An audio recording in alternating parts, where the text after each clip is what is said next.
Madalas sa ating buhay, kung ano ang gusto natin, yun lang ang gusto nating masunod. Subalit paano naman ang kalooban at kagustuhan ng Diyos?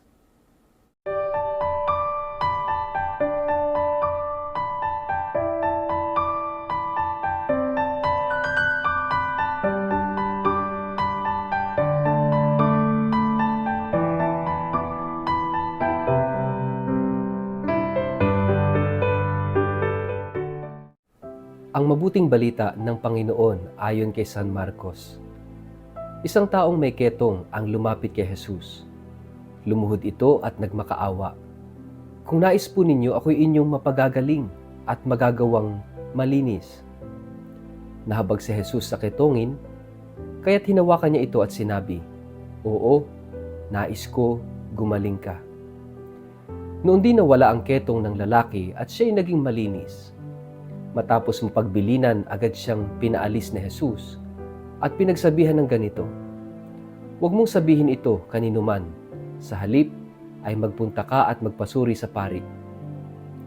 Pagkatapos mag-alay ka ng handog para sa Diyos ayon sa iniutos ni Moises bilang patunay sa mga tao na ikaw ay magaling at malinis na."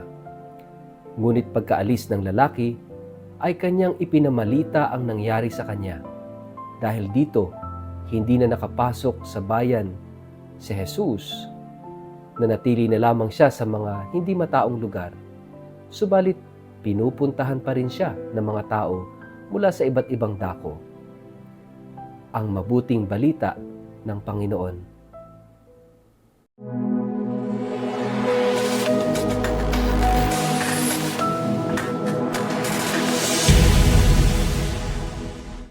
Mapagpalang araw po sa inyong lahat. Kumusta po kayo?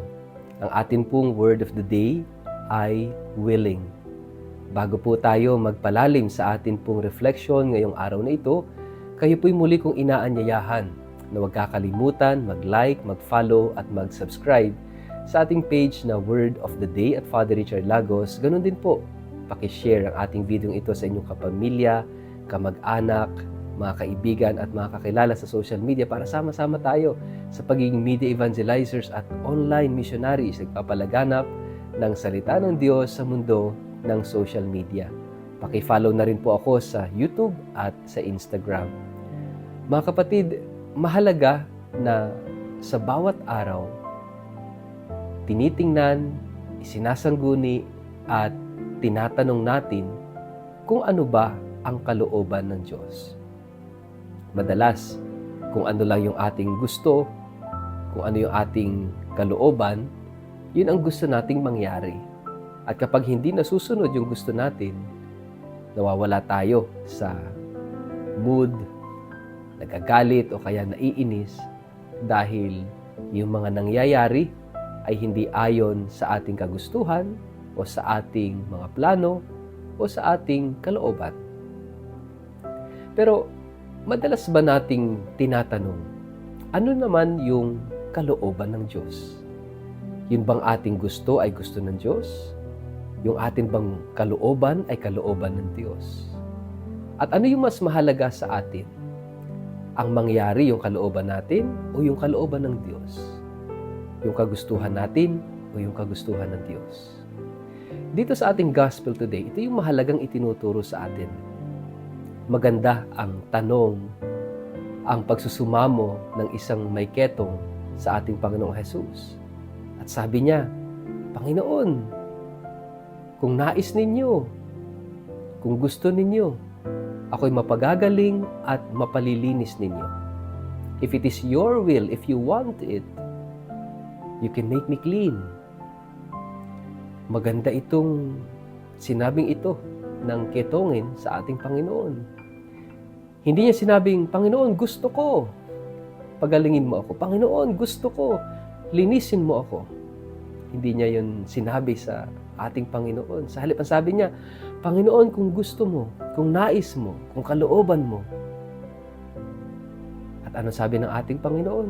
"Oo, kalooban ko." Tinuturuan tayo ng ating gospel today. Ano ba dapat yung ating attitude kapag tayo nagdarasal? So many times, tayo madalas makipagsugal sa Diyos. Kapag may matindi tayong pangangailangan, minsan sinusubok pa natin ang Diyos. Panginoon, bigay mo ito. Pagkalam mo, mabuhay ang aking mahal sa buhay. At paglilingkuran kita, gagawin kong lahat. Magsiserve ako sa iyo. Magdodonate ako sa church. Ang dami natin mga pangako para lang ibigay ng Diyos yung ating hinihingi. Kasi yun yung gusto natin. Have you ever prayed na sa kabila ng iyong mga matitinding pangangailangan, tinanong mo na ba ang Diyos sa dasal, Panginoon, ito ba'y kalooban mo? Ano ba yung gusto mong gawin ko? Ano bang magandang gawin ayon sa iyong kalooban? Hindi yung, Panginoon, ito ang gusto ko. Na minsan nababaliktad. Ikaw na yung nagiging Diyos na nagdidikta sa Kanya kung ano yung dapat niyang gawin. Mga kapatid, napakahalaga ng tamang attitude, proper attitude, kapag tayo'y lumalapit sa Diyos, sa dasal. Lord, what is your will? If it is your will be done. Panginoon, kung gusto mo, kung ano yung gusto mo. Merong isang batang biyato, o blessed, no? Siya si Chiara Luce Badano. Pinanganak siya noong 1971. And at the age of 16, she was diagnosed with a very painful bone cancer. Yung osteogenic carcinoma. Ito raw yung pinaka-painful, pinakamasakit na klase ng bone cancer. Imagine at the age of 16. And every time na sumasakit yung kanyang buto, sumisigaw siya, Jesus, if you want it, I want it too. Hindi niya hiniling kay Jesus na, Panginoon, gusto ko alisin mo tong cancer na ito. Panginoon, alisin mo yung sakit na ito. No. Sumisigaw siya sa sakit. Hindi siya nagagalit sa Diyos. Hindi niya sinisisi ang Diyos. Hindi siya nagrereklamo sa Diyos. At ang sigaw niya, Panginoon, Jesus, Jesus, kung gusto mo to, gusto ko rin. Mga kapatid, napakahalaga nung pagtupad sa kalooban ng Diyos. Sometimes, kapag nandun tayo sa ganung sitwasyon, it is very difficult.